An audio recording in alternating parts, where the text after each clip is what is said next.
When the show kicked off, you will have heard a little bit of a ditty there about us, our names not being down and not coming in. And this has been going back and forth throughout the whole course of the week on various social media platforms, YouTube channels that are in the boxing space, asking various members of Team Fury about a spat, a feud, and their dislike of things that have been said on talkSPORT.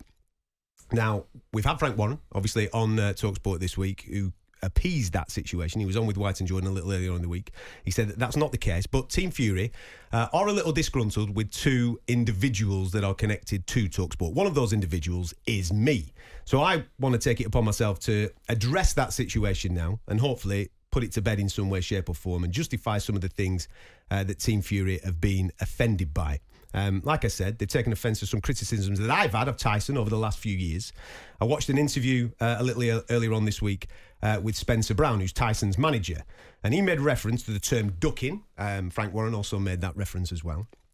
And they also made reference to me asking the question whether Tyson Fury is a myth and that I profess to be Tyson Fury's friend. Now, he said, this is Spencer Brown, he said that I should be ashamed of myself for the way that I've been carrying on over the last couple of years. Now, I respect Spencer immensely.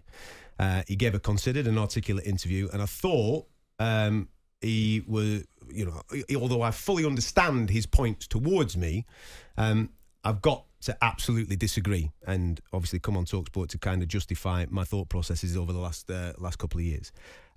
First and foremost, regarding the friendship thing, I've never professed to be Tyson Fury's friend. I am one of the very few people that reneged on the opportunity to be at that Wet Republic after party after he demolished Deontay Wilder the first time. Plenty of other media colleagues went to that and enjoyed themselves. I thought that it blurred the lines and would cross the boundaries of our professional relationship, so I turned that down. So I've never professed to be a friend, just a professional working relationship, of which I've thoroughly enjoyed over the last few years. Now, regarding my questioning him of him being a myth, the actual proper terminology that I used, and I'm not going to deny any of this because you've called me out on it, Spencer.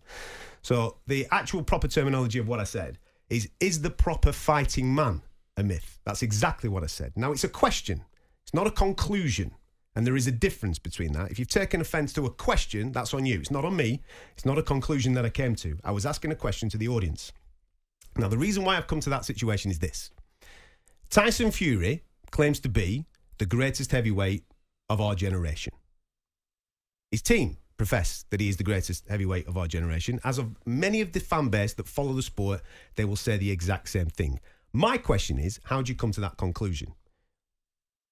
If it's just eye test, fair enough. I think a lot of people would agree with that. But for me, when you're talking about greatness, you've got to have numbers, facts and figures to be able to back up your argument. Now, here's my argument to counter you being upset with me.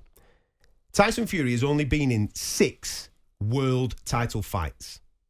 He's had 34 professional bouts, 6 of them world title fights. 3 have come against the same bloke. He's defended the title on 3 occasions, twice against fellas that he's previously beaten. Tonight he fights someone that is making their professional boxing debut. There is a guy in his era that has had 12 heavyweight world title fights. He's defended on 7 separate occasions and has unified the division against another undefeated champion. I personally think that asking whether Fury is a myth or the proper fighting man is a myth at this particular time is absolutely relevant. I'm also confident that in time, he'll answer that question. But as of today, it's absolutely relevant because numbers do not lie. Journalism is about saying things that most people don't necessarily want you to say.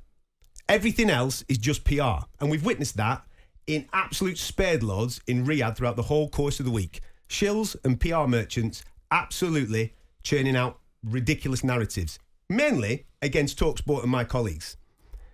Tonight, the WBC world champion is being allowed to fight a boxing debutant. The WBC is justifying it by saying Tyson tried to make other fights. My argument is that he did not try hard enough. Now, let's look at that ducking accusation that Frank brought up with Simon Jordan, which Simon's already answered, and that you have mentioned in that particular piece, that interview that I watched. I'm going to own this. I have absolutely said that Tyson has gone out of his way to prevent certain fights from happening at certain times. I've also asked the question whether he really wants to fight Usyk. I have asked these questions and come to these conclusions because of what Tyson himself has said and done. Let's go back to the AJ negotiations. Now, my understanding is that there's been 3 separate windows for that fight to materialise. Tyson is on record, and it was on, I believe that it was on your homecoming tour that you organised, Spencer Brown, that he was on stage saying that he would fight AJ for free. He wants all the tickets to be free. Everybody can come in and enjoy themselves for free. He will do that. A couple of days after that tour that he did with you, he went to his own social media and he absolutely clarified that he will absolutely fight Anthony Joshua as long as everything is free, insinuating that Anthony Joshua has to do it for free as well. Okay, fair enough. We've got a base. He is prepared to do that fight for free. No problem whatsoever. Now, let's go back to these 3 occasions where this fight could have happened. First one, I believe that the fight was absolutely nailed on, but arbitration kicked in. Tyson had to go off to fight Deontay Wilder for a 3rd time. We then, of course, got the situation where Anthony Joshua went to go and fight Alexander Usyk. The 3rd time, Anthony Joshua and his team shut down the negotiations and said, we're not interested. Okay, they walked away from you. But the 2nd time, that's the key thing, because the 2nd ask of Anthony Joshua to fight you came off the back of Anthony Joshua losing twice to Alexander Usyk. We all saw the state that he was in off the back of those 2 defeats. You were in retirement. Tyson Fury was in retirement. And he came out of retirement and asked Anthony Joshua if he fancied a dance. Now, what happened in that particular moment was then a couple of days later, we had a conversation about purse splits. I thought we wanted to do it for free. We're now talking about a 60-40 split. So the negotiations for this fight, in my opinion, should be incredibly easy because you had a base point of 0. You were prepared to do it for nothing, but now you're going to get 60% of a really big multi-million-pound pot. Wicked. Let's get this done. Let's get this over the road.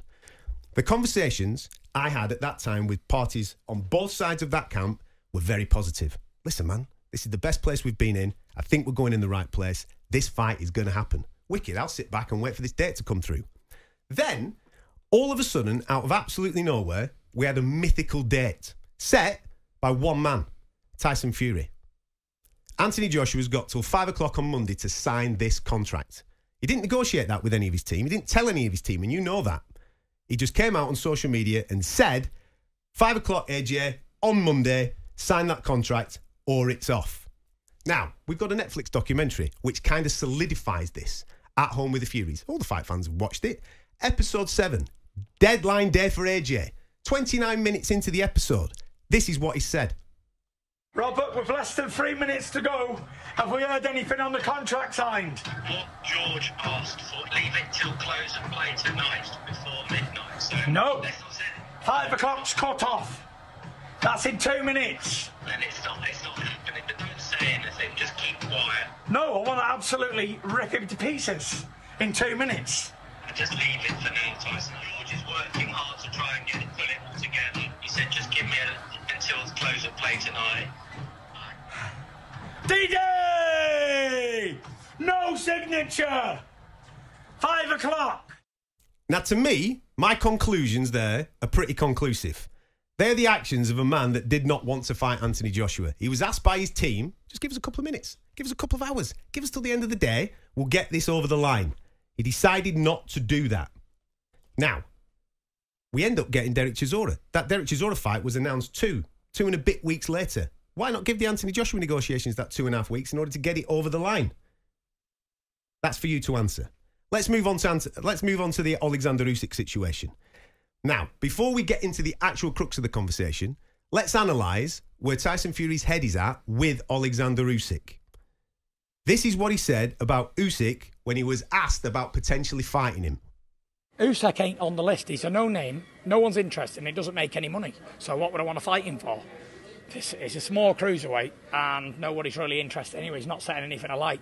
I want the big fights that people are interested in, and that ain't one of them. What if he was to beat Joshua?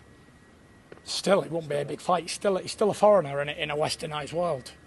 The belts are back in the West, and they're going to stay there. And, you know, for whatever it sounds like, the heavyweight champion should be from Britain or America, nowhere else. That's it.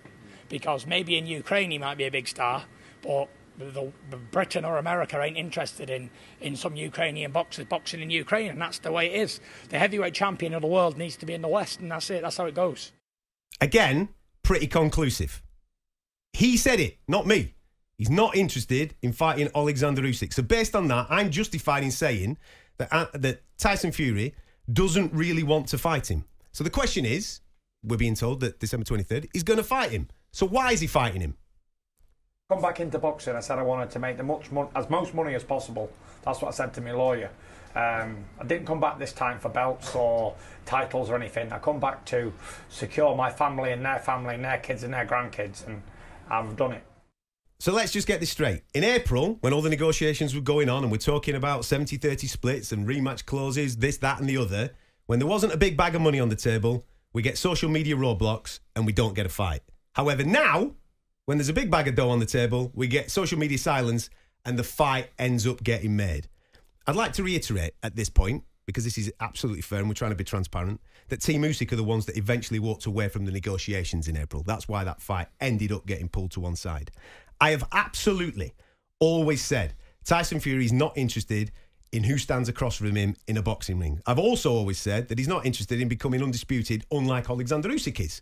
I have also said that if there's a big bag of money, Tyson Fury will fight King Kong, Godzilla, you name it, he will be there, absolutely. Why do I think that? Because he is the person that has told us that. I've just played those clips to you. The only reason we are getting Fury versus Usyk at the end of this year, fingers crossed, is because greed and ego have been satisfied. And I'm absolutely thankful for it. I'm delighted for it. Because without that Saudi Arabian money, it wouldn't be happening.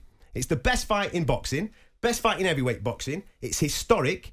And at this point, I want to commend you, Spencer Brown, because I know that you've played a massive role in being able to make that happen. You have been the go-between between all these parties to get that over the line. Well done. And I will always, always, always give you props for that. Now, I'd also like to point out that a couple of weeks ago, I'm on record in predicting that this would happen.